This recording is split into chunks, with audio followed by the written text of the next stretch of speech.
That's how it works, how the game works. So as you can see, it is Boyo that decided to go for the attack offensive. As you can see, Heterodek does not want to fight for his command center. I have no idea why I said it that loud, but anyway, as you can see, it is Boyo that is going to attack, and this gives Heterodek a huge advantage because he's right now going to pick the battlefield right now for himself. And why exactly is Boyo backing off? Did he, I don't know, scout it? Hey, get out of here.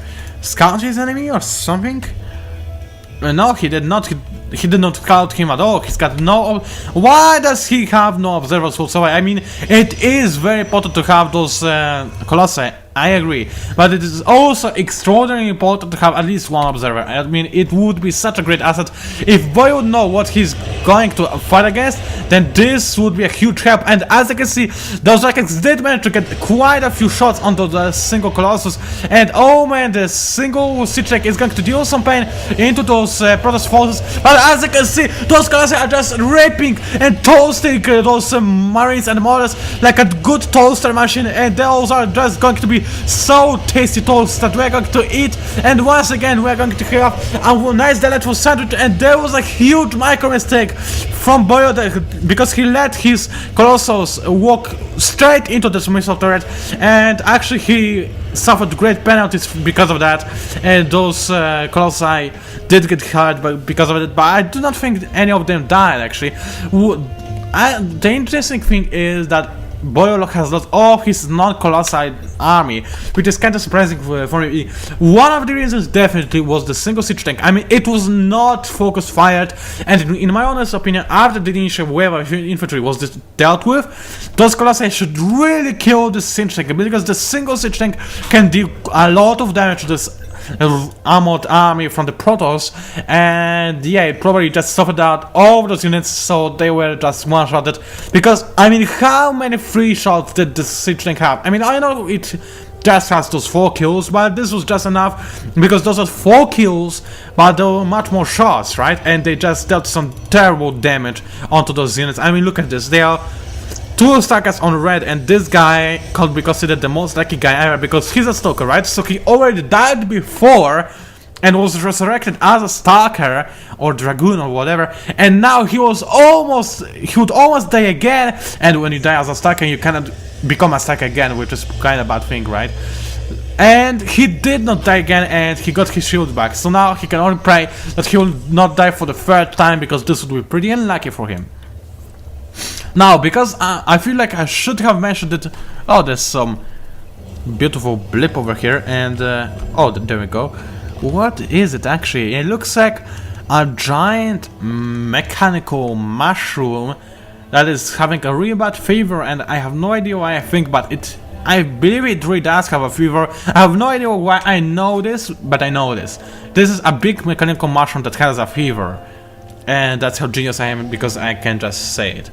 So whatever, I think I'm going nuts over here by sitting on my beautiful chair that is talking to me at this moment. Okay, I'm actually kidding, it is not talking to me.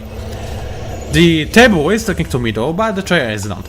So as you can see, Heterodek had himself an idea. Let's go and expand and get as many minerals as I can to gain the economical advantage over my opponent.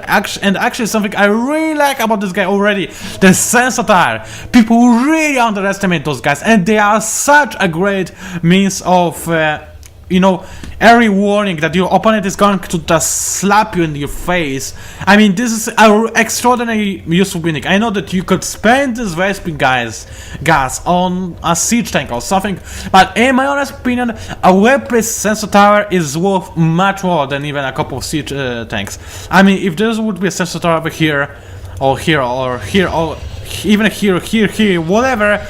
Warning about this attack, this would give such a big opportunity for Heterodek to defend that this would be beautiful. I mean, he knows about this attack anyway because he had the Negatower, but in other situations it is still going to be great. And still this Santara is going hey.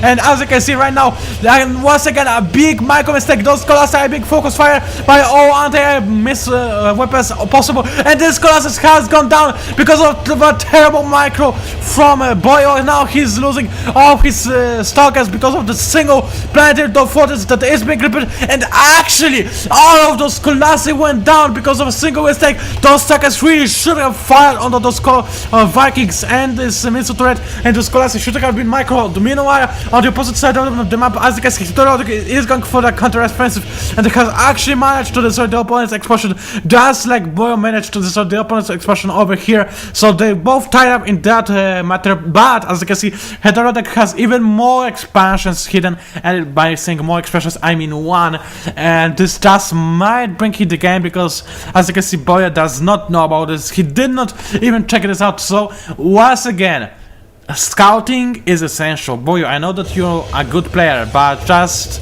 that's something you can improve. I mean, I'm not trying to be better than you. I know that I'm probably not after those billion free-for-alls that I played, but still, those are just tips that I know are true. Okay, so I think about drinking another tasteful and delightful and whatever full glass of water and just gulp it down my throat, because that's how cool I am. But really, those Moradas just, oh, I think there will be no more water for them, or even the vodka, the delicious Polish vodka that everybody knows about. And actually there's a red crystal floating in the air for no apparent reason whatsoever. I guess it just likes it. Yeah, I think it does. I mean, who does not like floating in the air for no apparent reason whatsoever? Okay, I think I'm talking about nonsense, so I should really drink some water. By the way, second expansion, guys. And actually, before I drink some water, I will follow. Yeah, that's exactly how I'm going to follow. This will be an amazing tale of SCV, aka Johnny the Ted, who is going to gather some minerals for us. Enjoy, that's why I drink some water. Oh man, there are so serious economy actions over here, and I have no idea why I called economy actions and gathering actions, or rather gathering actions, economy actions, or harvesting actions, economy actions, and I should really just stop right now and quit this guy. He was a boring guy anyway. So as you can see, this expansion is really oversaturated. I mean, there's way too much SCVs, and they just have to wait in line for a very long time before they can find any free crystal for themselves. So this is a bad thing for Heterodog, and he really should saturate his units onto this expansion that he has just reconstructed, and is going to try and defend it from the utter defeat.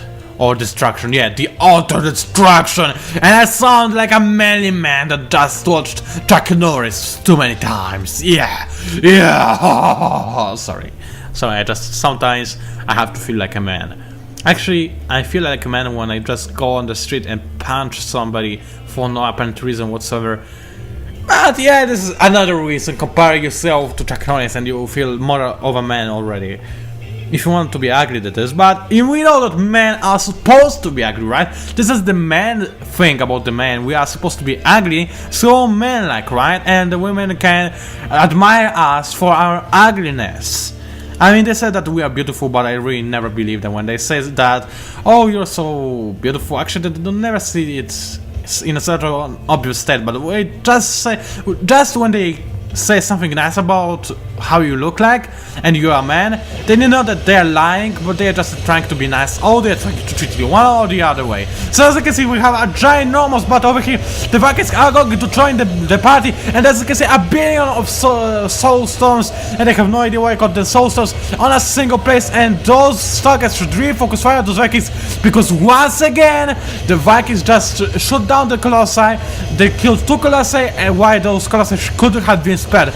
And as you can see, Heterodek actually has himself a collector's edition. He has the Skull 4, and this I think I would love to rant about. I mean, I have the collector's edition as well, and I would really love to see more units than just a 4 having an upgraded skin, right? I mean, I paid for it, so why only 4? Why I cannot have a Colossi with an piece MiG on it, or a Phoenix that is actually a MiG and has a bonus damage plus billion against anything that is not a MiG, right?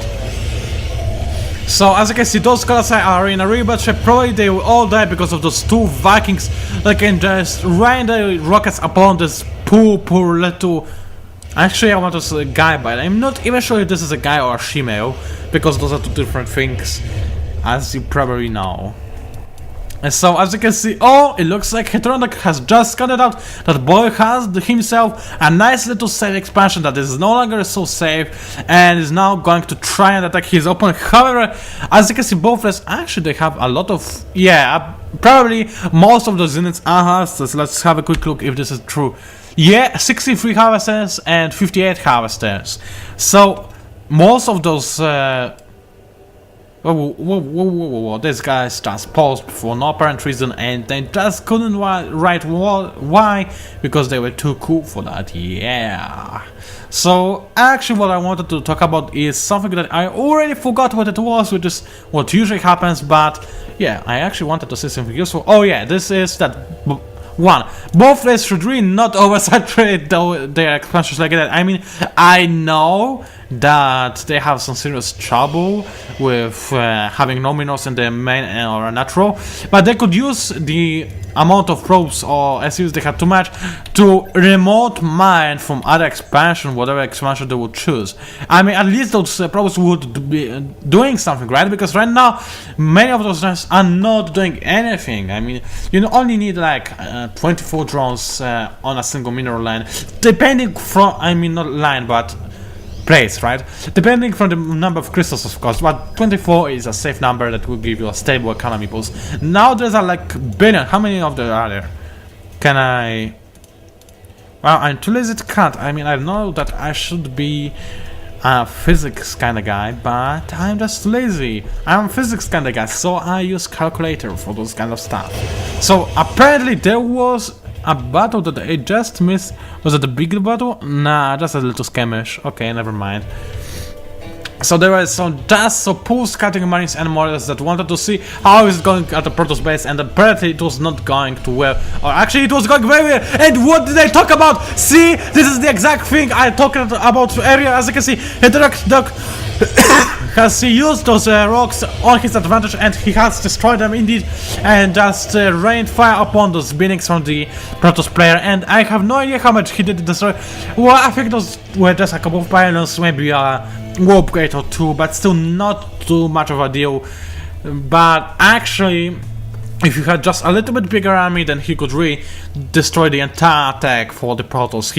If he would wait for 1 more minute or two,